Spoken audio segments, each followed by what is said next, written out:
UP का पड़ोसी राज्य है मध्य प्रदेश। जी हाँ, और मध्य प्रदेश से ही बना है एक राज्य छत्तीसगढ़। अब आप सोच रहे होंगे कि ये मैं तीनों राज्यों का नाम सबसे पहले क्यों ले रहा हूँ, क्योंकि आज जिस विषय पे बात होगी ये तीनों ही राज्यों से जुड़ा हुआ है। देखिए, पहली बार जब यूपी में जब 2 डिप्टी सीएम का फार्मूला तय किया गया बीजेपी की ओर से, उसके बाद मध्य प्रदेश में 2 डिप्टी सीएम बनाए गए और छत्तीसगढ़ में ही बनाए गए। अब यूपी के जो मुद्दे हैं, यूपी के जो एजेंडे हैं, मध्य प्रदेश और छत्तीसगढ़ सरकार यूपी सरकार की योजनाओं पे, मुद्दों पे काम कर रही है। हालांकि ये कोई योजना नहीं है, बल्कि एक हिंदुत्व का जो मुद्दा होता है। अब दोनों सरकारें, मध्य प्रदेश की सरकारें और छत्तीसगढ़ की सरकार, दोनों एक एक मुद्दे पे कार्य करना शुरू कर दिया है। पहले बात कर लेते हैं मध्य प्रदेश की। जी हाँ, देखिए, कल क्या हुआ कि मोहन सरकार जब गठित हुई तो पहली बार डॉक्टर मोहन यादव पहुंचे मंत्रालय। वहां उन्होंने मुख्य सचिव समेत तमाम अधिकारियों के बीच अपना कार्यभार संभाला और उसके बाद उन्होंने प्रेस कॉन्फ्रेंस किया। जी हाँ, उन्होंने प्रेस कॉन्फ्रेंस किया और सबसे पहले उन्होंने क्या कहा आप जानते हैं। उन्होंने कहा कि हम मध्य प्रदेश में खुले में मांस बिक्री पर प्रतिबंध लगाएंगे, क्योंकि इसके लिए बाकायदा फूड सिक्योरिटी रूल्स बन चुके हैं जो केंद्र की योजनाएं हैं।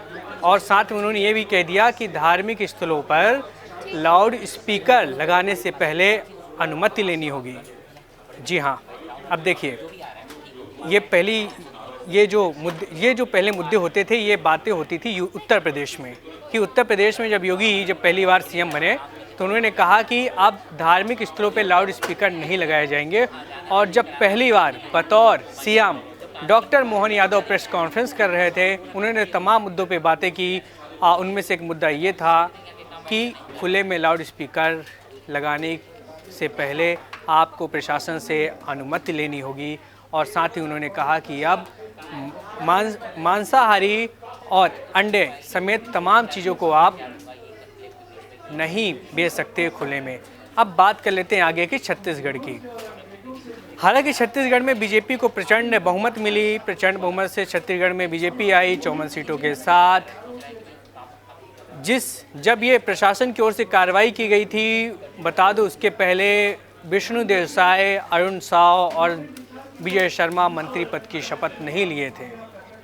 उसके पहले ही बीजेपी ने ये कहना शुरू कर दिया कि छत्तीसगढ़ में भी अब बुलडोजर चलेंगे, ठीक वैसे ही जैसे उत्तर प्रदेश में योगी बुलडोजर चला रहे थे, योगी सरकार बुलडोजर चला रही थी।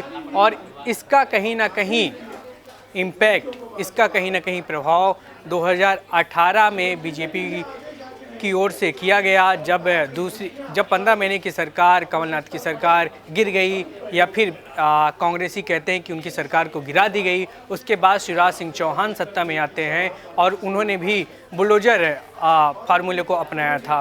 हालांकि 2018 का जब चुनाव हुआ, अब उसके परिणाम आप जानते हैं, उसे कहने की आवश्यकता नहीं है।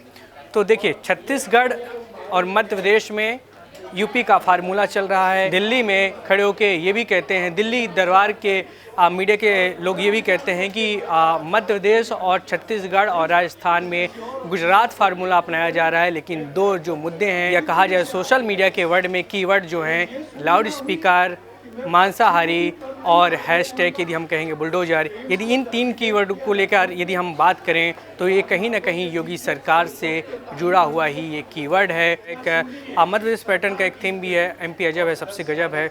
और ये 2 पहली कैबिनेट में जिस तरीके से ये 2 बहुत सारी अहम फैसलों में से ये 2 फैसले हैं, तो आप समझ सकते हैं कि मध्य प्रदेश में आगामी दिनों में क्या तस्वीर बनने वाली है। कुछ ऐसे ही दिलचस्प और रोचक जानकारी के लिए आप हमारे तमाम प्लेटफॉर्म पे जाके विजिट कीजिए। सादर प्रणाम।